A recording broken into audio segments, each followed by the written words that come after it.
The hum of a quiet life can hide a storm brewing beneath, and for me that storm erupted in a single searing moment. I'm Clara Bennett, 32, a freelance graphic designer living in Asheville, North Carolina. Single, no children, just my sketchpad and the endless glow of my computer screen. Last month at my brother's engagement party, my aunt's voice sliced through the chatter like a shard of glass. "Clara, still doodling for a living?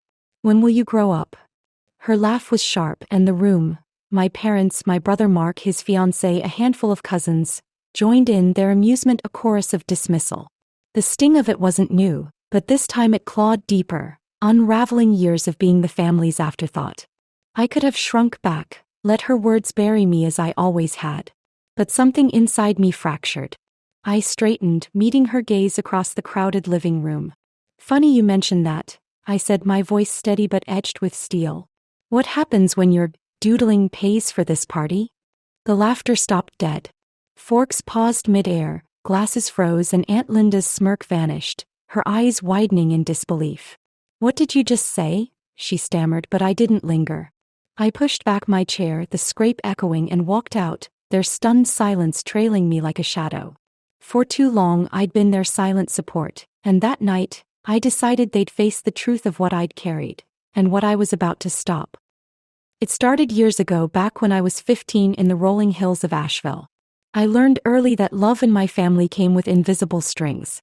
Mark, 2 years my senior, was the golden child, athletic, charismatic, the one they bragged about at church picnics. I was Clara, the quiet one with a pencil always in hand, sketching trees or faces while they cheered Mark's touchdowns. But talent doesn't pay bills, and I saw the cracks they ignored. That winter, our heating bill loomed large, my parents whispering about shutoffs while Mark obsessed over his varsity jacket. I took a job at a local art supply store, stocking shelves for $7 an hour. The smell of paint and paper filled my days, and after 3 months, I handed over $250, every cent I'd saved. "You don't have to, Clara," my mom said, her voice tight with worry. I shrugged, said it was nothing. My dad took the cash without a glance, and the house stayed warm. Mark got new cleats that spring, strutting like he'd earned them. By 17, the pattern deepened. My dad's old sedan died, and repair costs threatened his job. I dipped into my savings again, $3.50 this time, working late shifts, my fingers stained with charcoal. He ruffled my hair, called me reliable, but the money never returned. My mom offered a faint smile, murmuring, "You're a good girl." Mark didn't notice. He was too busy planning his college football tryouts. I kept going, picking up freelance gigs, designing flyers, my hands cramping from late-night work. Every dollar stretched to cover their gaps. Groceries when my mom's nursing shifts dried up, a new roof shingle when leaks ruined the kitchen. At 19, I had a shot at freedom. A design school in Atlanta offered a scholarship, a chance to turn my sketches into a career. I spent nights poring over portfolios, dreaming of city skylines. But then Mark flunked out of community college, his football dreams dashed, and my parents panicked. They sat me down, my dad's voice heavy. "Family sticks together, Clara." I knew the drill. I deferred the scholarship, enrolled locally, and funneled $1,500, years of gig earnings, into Mark's remedial classes. He graduated, landed a sales job, and never mentioned my role. My mom patted my back, whispering, "You're our rock." My dad nodded as if it were my duty. The years rolled on, and I built a name designing logos for startups, my income steady but tethered to their needs. When Mark's engagement loomed, I covered the caterer's deposit, $2,000, quietly as always. My parents glowed at his fiancée's charm, my cousins fawned over the ring, and I sat unnoticed, my contributions a ghost in the room. Once, when their furnace failed, I paid $600 for a replacement part, my dad grunting, "Good work, Clara," like an afterthought. They leaned on me, blind to the dreams I'd shelved, gallery shows, a studio of my own. That engagement party wasn't the first slight. Aunt Linda's jabs, my mom's distracted nods, Mark's oblivious boasts, they'd piled up. But her latest taunt, paired with their laughter, ignited something. I wasn't just the quiet sister anymore. I'd given enough. My savings, my youth, my ambitions, and they'd taken it without a second thought. What happened to push me to that breaking point? The weight of their ingratitude, a lifetime of being unseen. And what would come next? That question hung in the air as I drove home, my mind racing. I wasn't done. They'd learned the cost of their mockery, and I had a plan brewing, one that would shift everything. The engagement party was just the beginning. The drive back to my Asheville apartment that night felt like shedding a skin I'd worn too long. The engagement party's stunned silence still echoed in my ears, Aunt Linda's mocking laugh replaced by the hum of my car engine. I parked under the streetlight, my hands trembling as I gripped the steering wheel. They thought I was joking, a quiet outburst from the family's shadow. But I wasn't. For years I'd been their unseen pillar, and now they'd feel the absence of what I'd given. I stepped inside, the familiar scent of turpentine and paper greeting me, and sat at my desk. My sketch pad lay open, but my mind wasn't on designs. It was on the ledger I'd kept, a secret record of every dollar I'd poured into their lives. What would happen when they realized the depth of my support? That question gnawed at me, a thread pulling at the fabric of their complacency. It began the next morning. My phone buzzed with a text from Mark. "Clara, what was that about last night? Call me." His tone was casual, but I sensed the unease beneath. I ignored it, brewing coffee instead, the rich aroma grounding me. By noon my mom called, her voice soft but insistent. "Clara, honey, Aunt Linda's upset. He thinks you were rude. Can we talk?" I hesitated, then agreed, knowing avoidance wouldn't unravel this knot. An hour later, I was back at my parents' house, the living room where Mark's engagement had been celebrated now tense with unspoken words. My mom sat on the couch, hands clasped, my dad pacing by the window. "What's this about paying for the party?" she asked, her eyes searching mine. I pulled out my phone, scrolling to the bank transfer. $2000 to the caterer sent last month. "I covered it," I said, my voice even. "Like I've covered a lot." My dad stopped pacing, his brow furrowing. "You didn't have to do that, Clara. We'd have managed." I laughed, a short, bitter sound. "Managed? Dad, I've been managing for you. The heating bill at 15, the car repair at 17, Mark's classes at 19. $1 $500 of my savings. You've leaned on me while calling my work childish." My mom's face paled, her hands trembling. "We didn't know it was that much," she whispered. "You never said." "I shouldn't have had to," I replied, the words sharp. Mark walked in then, his fiancée trailing behind, her expression curious. "Clara, what's going on?" he asked, his voice tinged with irritation. I turned to him, meeting his gaze. "You want to know? I paid for your remedial classes, your engagement caterer, even that new suit you wore last night. And Aunt Linda laughs at my doodling." The room stilled, the weight of my words sinking in. Mark's fiancée shifted uncomfortably, my dad's jaw tightened, and my mom looked away, tears glistening. "That's enough, Clara," my dad said, his tone authoritative. "We're family. You don't throw this in our faces." "Family." I shot back, stepping closer. "Family doesn't mock the one keeping them afloat. I gave up Atlanta for this, for you." Mark's eyes narrowed. "You're making this dramatic. We didn't ask you to sacrifice." "No," I said, my voice cold, "but you took it anyway." I grabbed my bag, the tension thick as I headed for the door. My mom called after me, "Clara, don't leave like this." But I did, the door clicking shut, their silence a heavy cloak. What would they do now, faced with the truth? That question lingered, pulling me toward my next move. Back home I dug deeper. I printed bank statements, emails to vendors I'd negotiated with for Mark's engagement, receipts from years past. My freelance income, $60,000 last year alone, had kept their lives smooth, yet they saw me as the quirky artist. I stopped the automatic transfer I'd set up for my mom's grocery bills, $300 monthly, and canceled a pending payment for Mark's wedding venue. My heart raced, but it felt like cutting ties to a sinking ship. The fallout hit fast. 2 days later my phone erupted with calls. Mark's fiancée first. "Clara, the venue's threatening to cancel." "What's happening?" Then my mom frantic. "Your dad's car payment bounced. We need help." I didn't answer, letting their voices fill my voicemail. That evening the doorbell rang, Aunt Linda, her face a mask of indignation. "Clara Bennett, you can't just stop supporting them," she snapped, barging in. I leaned against the counter, arms crossed. "Why not? They've taken enough." She scoffed. "You're being petty. Family sticks together." "Family doesn't belittle me while I pay their way," I countered, my voice firm. I handed her a folder, proof of every payment, every sacrifice. Her eyes skimmed the pages, her confidence wavering. "This doesn't change anything," she muttered, but her hands trembled. "It changes everything," I said. "Tell them I'm done." She left, the door slamming, and I sat in the quiet, my resolve hardening. They'd relied on me blindly, and now they'd feel the void. But what would that void reveal? Would they crumble or would they fight back? That uncertainty fueled my next step.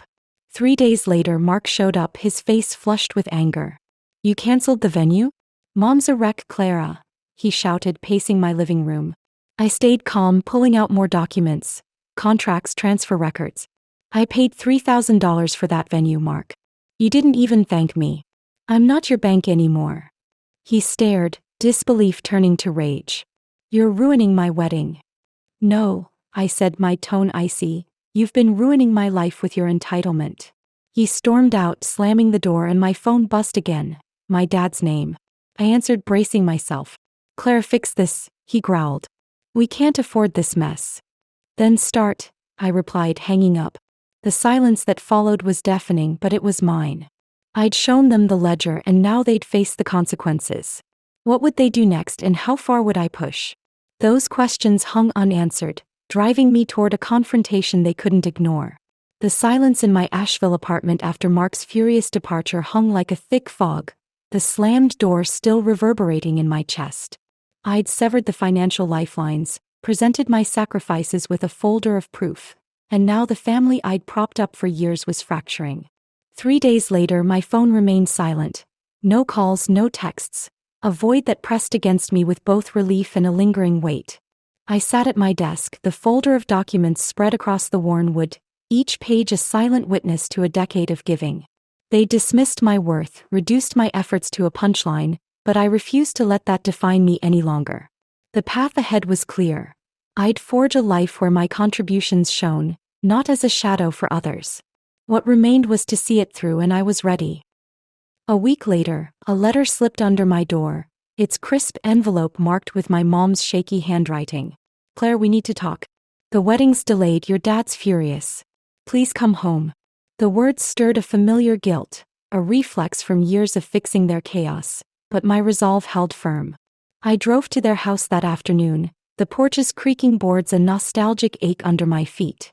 My mom opened the door, her eyes red and puffy, my dad looming behind her, his face a storm of anger. "You've gone too far," he said, his voice a low growl. "Fix the venue, Claire. This isn't a game."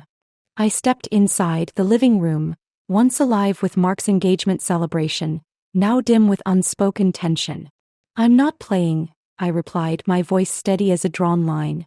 "I paid $3,000 for that venue and never heard a thank you. I'm done fixing your messes." My mom wrung her hands, tears spilling down her cheeks. "We didn't know it was you, Clara. We thought we'd scraped by. Can't you help just this once?" I set the folder on the coffee table, flipping it open to reveal the evidence. Heating bills from my teenage years, car repair receipts, the $1,500 transfer for Mark's classes. "Once," I said, my tone firm. "I've done it since I was 15. I gave up a scholarship to Atlanta for you." My dad's jaw clenched, his hands balling into fists. "We'd have managed," he muttered. I let out a soft, bitter laugh. "Managed by leaning on me while calling my work childish? No more." Mark burst, and then, his fiancée trailing, her expression a mix of confusion and frustration. "The caterer's pulling out too," he snapped. "Undo it." I met his gaze, unflinching. "I paid $2,000 for that. Figure it out yourself." His fiancée gasped, my mom sobbed louder, and my dad stepped forward, towering. "You're tearing us apart," he growled. "No," I said, my voice cutting through. "You did that by taking and never seeing me." I turned to leave, my mom's whisper, "Please, Clara," following me as the door clicked shut behind me. Back in my apartment, I took decisive action. I canceled every transfer. $500 monthly for my dad's insurance, $200 for Mark's phone bill, even the $100 I'd quietly sent for my mom's gardening supplies. Each click on my banking app felt like snipping a thread, releasing me from their grip. The backlash arrived swiftly. 2 days later, Aunt Linda stormed in, her voice a hiss. "You're selfish, Clara. They're struggling." I handed her the folder, watching her flip through the pages. Bank statements, vendor emails, the full ledger of my sacrifices. Her confidence wavered, her lips thinning. "This doesn't excuse abandoning family," she muttered. "Abandoning?" I countered, my voice steady. "I built their lives while they laughed. I'm done." She left, the door slamming, and I turned my focus outward. I contacted Paul, the owner of a local gallery, pitching a solo exhibit of my designs. His callback was a lifeline. "Bring your portfolio," he said, his tone warm. My pulse quickened. This was my chance to claim a space for myself. Weeks stretched into a quiet rhythm, the family's silence a steady hum. Through cousins I heard whispers. Mark's wedding postponed indefinitely, my dad's car repossessed, my mom rationing groceries.